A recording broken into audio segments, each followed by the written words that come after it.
Hello and welcome to Three Hamster Boys YouTube channel. My name is Jeff and right now we're in the middle of the maybe 40-day challenge. Today is day 31. Part of what we wanted to do during this 40-day challenge was try different aspects of presenting videos.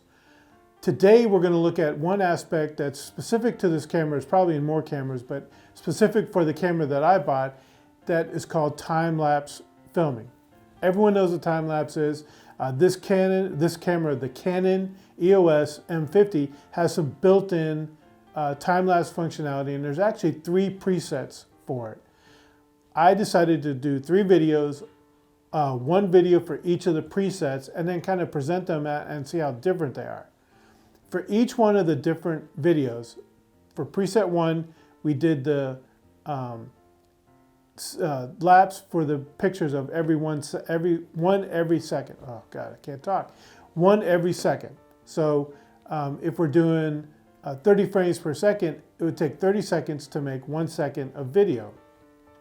The other thing we did is we wanted to be consistent on the number of frames. So I made it so that it was 240 frames, so 8 seconds of video for each one of the time lapse. So preset 1 we use 1 second, preset 2 we use 5 seconds, and preset 3 we use 30 seconds.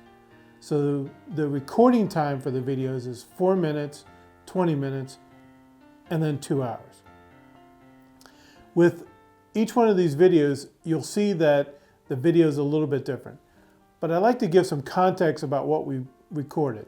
Initially, I was going to record something outside, maybe catch birds or whatever on the shorter length and catch shadows changing on the longer length. Unfortunately today it was heavy rain, it was actually a tornado warning, so I really couldn't put the camera outside. So instead I turned it on myself while I'm working. I work for a software company, I test software, and I test software as it reacts with mechanical mechanisms. So when you look at me working, you'll be looking at my face, and behind me you'll see a bunch of lights. Those lights are controlled by circuits that I test on a regular basis. So you'll see these lights turn off and on and whatever. It's not very exciting, but at least it's changing a little bit so that you can see enough of the change when we do the different levels of time lapse. All right. So, I said so again. Let's look at the first video. So the first video is 240 frames, a picture every second. So that means it's going to last for about it's going to take 4 minutes to record the video. All right, let's look at that first video.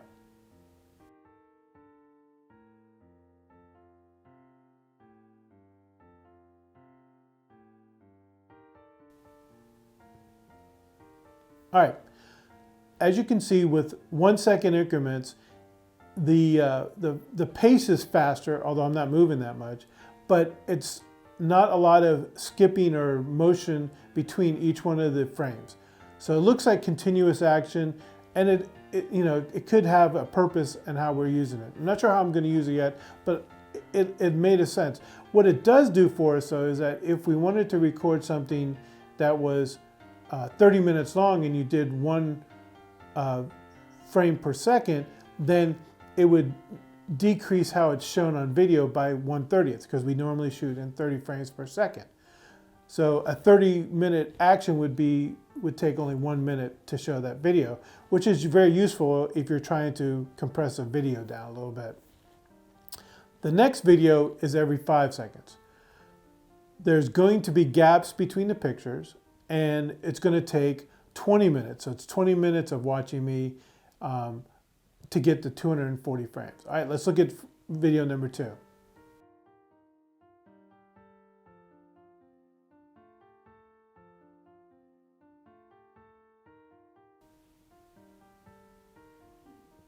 As you can see in video number 2, there's really gaps between each frame. Not big gaps, there's a little bit of action, but there's enough of a gap that you know that the frames are not continuous. And you start seeing really jump action between frames as you put the video together. However, if you were going to look at something for, say, 4 or 5 hours, and you're reducing the time rate by 1/300th, it makes a lot of sense, right? So 5 hours of video would actually take 1 minute. If you do time lapse, it actually is 1 minute video. Makes a lot of sense if you have something that's going to go over a long period of time and you just want to watch it. So this one I think is very useful. One of the ways that we could use it is for when we do a Kreceks video and we're watching them mix up stuff and make cakes and whatever. It makes sense to do time lapse. Maybe 5 seconds is too long, maybe 1 second is too short, but somewhere between 1 and 5 seconds. The last video is the longest one. So this is a picture every 30 seconds. So, you know, in 30 seconds, that would normally be 900 frames in a video. So you're skipping 900 frames. So you're taking a video that would, you know, you're doing 1/900th of a video. So let's look at that video and see what that one looks like.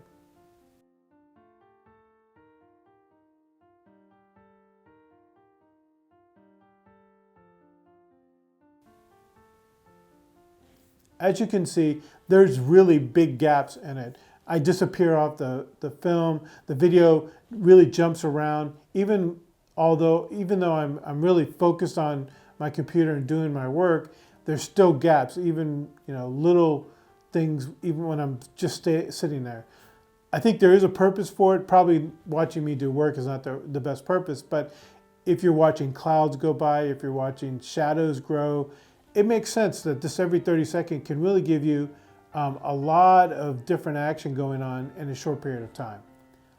So that's time lapse. I thought it was interesting. I think it's something that I've got to figure out if I'm going to use and how I'm going to use it. But I think it is something that may be useful. Hopefully you enjoyed it. You saw the difference. Somewhat educational. If you liked the video, please press the like button. If you'd like to see more of my videos, hit the subscribe button and follow us on social media. Once we get done with this, I'll start putting more stuff on the social media rather than just posting the videos. That's at 3hamsterboys, the number 3, at Twitter, Instagram, and Facebook. So thank you for watching, and we'll talk to you tomorrow. Bye.